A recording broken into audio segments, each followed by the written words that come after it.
kita melihat di zaman dahulu termasuk para sahabat Islam dikelirukan, termasuk lahirnya Syiah yang menghalalkan darah sesama Islam.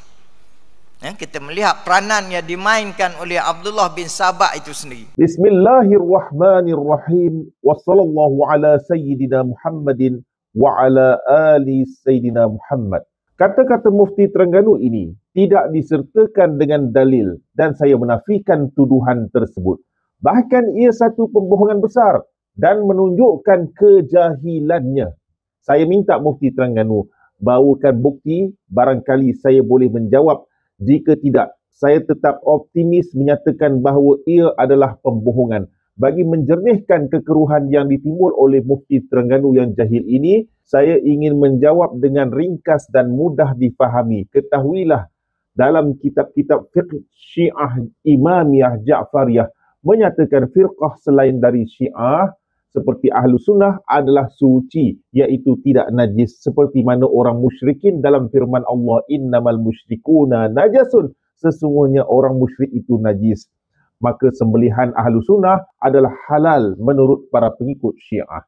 Dalam kitab Minhajus Salihin karya As-Sayyid Abul Qasim Al-Khu'i, dalam muka surat 335, faslun fi zabahah, bab tentang penyembelihan. Yushtaritu fi halli zabihati bizabihi ayyakuna zabihu musliman. Disyaratkan penyembelihan yang halal, hendaklah orang yang menyembelih itu adalah orang muslim.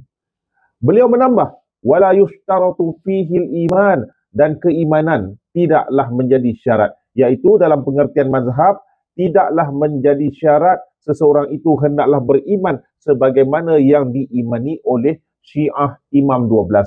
Dia tak perlu ikut akidah atau wilayah Ali bin Abi Talib seperti Syiah untuk menjadikan sembelihannya halal. Maka perbezaan mazhab bukan sebab untuk keluarkan dia dari Islam. Fatahillu zabihatul mukhalif. Oleh itu, sembelihan al-mukhalif, iaitu istilah mazhab Ahlu Sunnah dalam kitab-kitab fiqh Ja'fari, Ahlu Sunnah dikenal sebagai al-mukhalif. Fatahillu zabihatul mukhalif. Oleh itu halal sembelihan Ahlu Sunnah. Bila kitab Syiah berkata halal sembelihan, itu bermaksud Syiah mengiktiraf dia sebagai Muslim. Darahnya haram ditumpahkan. Jadi datang dari mana tuduhan berat seperti dalam ucapan Mufti Terengganu yang jahil ini?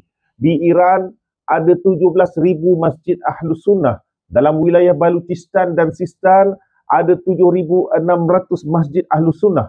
Dan masjid terbesar di Iran adalah Masjid Ahlus Sunnah di Zahidan yang berkeluasan 23,000 meter dengan 4 menara dan 52 kubah. Setiap hari masyarakat Sunni di sana bebas mendirikan sembahyang. Pada tahun 1990, Iran secara terang-terang menyokong umat Islam Bosnia dengan mengirim komando dan bekalan logistik. Sokongan itu atas usaha Ayatullah Ahmad Jannati. Ramai orang Iran terkorban di Bosnia. Di sana masih ada tugu peringatan syuhada Iran yang gugur. Tidakkah Mufti Terengganu sudah berbohong? Apakah golongan Ahlus Sunnah tidak kenang budi dan jasa sehingga tergamak membawa naratif palsu kononnya Syiah menghalalkan darah, atau ingin menggunakan naratif palsu ini untuk menggubal undang-undang yang menindas? Kalau kamu benar, bawakan bukti di sini. Jangan hanya cakap kosong. Saya akan sediakan jawapan atas keraguan yang kamu cipta. Saudara-saudara sekalian, Syiah juga berkorban untuk membantu saudara seagama mereka di negeri tebing barat. Walaupun negara-negara jiran tetangganya yang bermazhab Ahlus Sunnah hanya duduk diam dan melihat pembantaian di depan mata. مليار ونصف المليار مسلم سني ينتظرون من مليون شيعي في الجنوب أن يساندوا 2 مليون سني في غزة، أن يحرروا 2 مليون سني في غزة.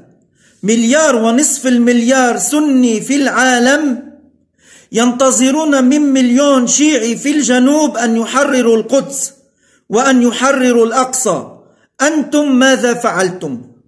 أنتم ماذا أعددتم؟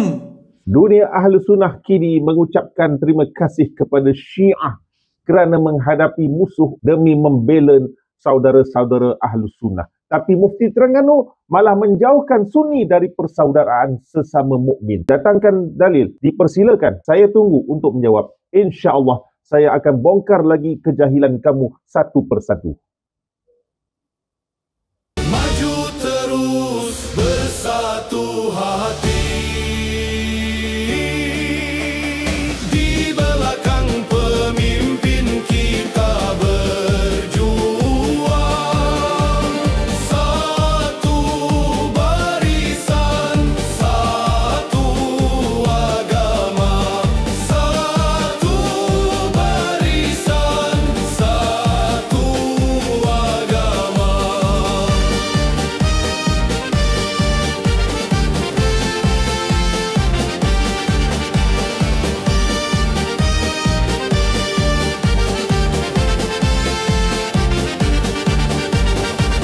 Hidup Iran tanah merdeka, bawa cahaya iman dan revolusi.